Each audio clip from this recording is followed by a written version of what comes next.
আমাদের আইসিটি মন্ত্রী পলক সাহেবের আপন শ্যালক আওয়ামী লীগেরই এক নেতাকে গুম করে মারধর করেছিলেন, এবং তারপরেই কিন্তু আওয়ামী লীগ নতুন নিয়ম আনে মন্ত্রী এমপিদের আত্মীয় হতে পারবে না।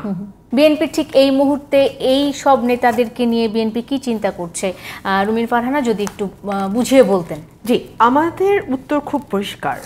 শুধু বিএনপি না, যে কোনো দল যারা বাংলাদেশের গণতন্ত্রে বিশ্বাস করে, যারা মনে করে যে বাংলাদেশের মালিকানা দেশের মানুষের হাতে থাকা উচিত, এবং সেই মালিকানার একটা ম্যানিফেস্টেশন হিসেবে 5 বছর পর পর তাদের প্রতিনিধি নির্বাচন করবার সাংবিধানিক অধিকার তাদের আছে, যেই দলগুলো বিশ্বাস করে বাংলাদেশের মানুষের মুক্তিযুদ্ধের চেতনা, মত প্রকাশের স্বাধীনতা, বৈষম্যহীন একটি সমাজ, এবং সবচেয়ে বড় কথা যেই একটা আদর্শ যদি বলতে হয় মুক্তিযুদ্ধের গণতন্ত্র, এবং সেটার পক্ষে লড়াই করবার জন্য যে দলগুলো মানে গত কয়েক বছর ধরে মাঠে কাজ করছে, তারা কেউই কিন্তু এই নির্বাচনে অংশ নেয়নি।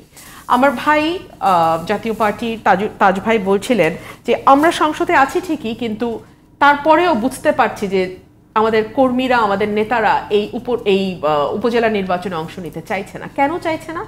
আমি দুটো এক্সাম্পল একটু দেই, কারণ এরকম ভুরি ভুরি আছে। একটা হচ্ছে কাদের মির্জা। কাদের মির্জা ইজ ভেরি সিগনিফিকেন্ট, কারণ উনি আপন ভাই হচ্ছেন আমাদের আওয়ামী লীগের সাধারণ সম্পাদক ওবায়দুল কাদের সাহেবের। তিনি বলেছেন পছন্দের প্রার্থীদের ভোট না দিলে কেন্দ্রে যাওয়ার দরকার নাই। তিনি 3 জন প্রার্থী তার পছন্দের, চেয়ারম্যান প্রার্থী, ভাইস চেয়ারম্যান প্রার্থী, মহিলা প্রার্থী।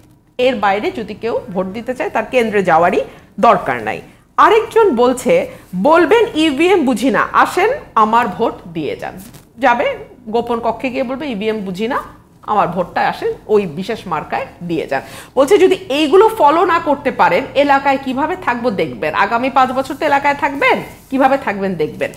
এই যে উপজেলা নির্বাচনের মতো একেবারে একটা স্থানীয় সরকার নির্বাচন, সেটাও আওয়ামী লীগ মরণপণ যুদ্ধে নেমেছে।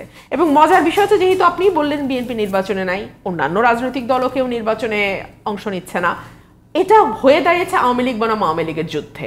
এবং এই যুদ্ধটার একটা ম্যানিফেস্টেশন শুরুতেই আমরা দেখেছিলাম যখন আমাদের আইসিটি মন্ত্রী পলক সাহেবের আপন শ্যালক আওয়ামী লীগেরই এক নেতাকে গুম করে মারধর করেছিলেন, এবং তারপরেই কিন্তু আওয়ামী লীগ নতুন নিয়ম আনে মন্ত্রী এমপিদের আত্মীয় হতে পারবে না, নির্বাচনে প্রার্থী হতে পারবে না।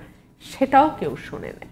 শেষমেশ প্রধানমন্ত্রী আত্মীয়ের সংজ্ঞা স্ত্রী এবং সন্তানের মধ্যে সীমাবদ্ধ করলেন, সেই সংজ্ঞাও কেউ মানল না।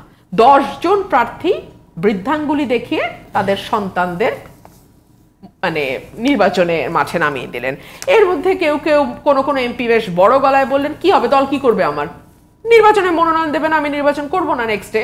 কারণ তারা খুব ভালোই জানে নেক্সট ইলেকশন আসা পর্যন্ত আদৌ আওয়ামী লীগ দল হিসেবে থাকবে কিনা সেটা নিয়ে তাদের মধ্যে প্রশ্ন আছে। তবে আমাদের মধ্যে যে একটা বড় প্রশ্ন দেখা দিয়েছে এই উপজেলা নির্বাচনকে ঘিরে, নিজের দলের মন্ত্রী এমপিদেরকে যদি আওয়ামী লীগের সভানেত্রী এত বছর ক্ষমতায় থাকার পরে কথা শোনাতে না পারেন, তাহলে দেশের ক্ষমতায় আছে কে? দেখুন, আমাদের আওয়ামী লীগের এই অবস্থা সম্পর্কে বোঝাতে গিয়ে বিএনপি মহাসচিব একটা কথা বলেছেন যে এই সরকার ক্ষমতায় নাই, দেশ চালাচ্ছে অন্য কেউ। এটা নিয়ে নানান আলোচনা হয়েছে। অন্য কেউ বলতে তিনি কাকে বুঝিয়েছেন, এটা কি ভারতকে বুঝিয়েছেন কিনা, ঘরের পাশের প্রতিবেশীকে, কিংবা কাকে বুঝিয়েছেন এই প্রশ্ন আছে। কিন্তু অ্যাটলিস্ট এই সরকার যে ক্ষমতায় নাই, এই উপজেলা নির্বাচন এটা খুব চোখে আঙুল দিয়ে দেখিয়ে দেওয়ার মতো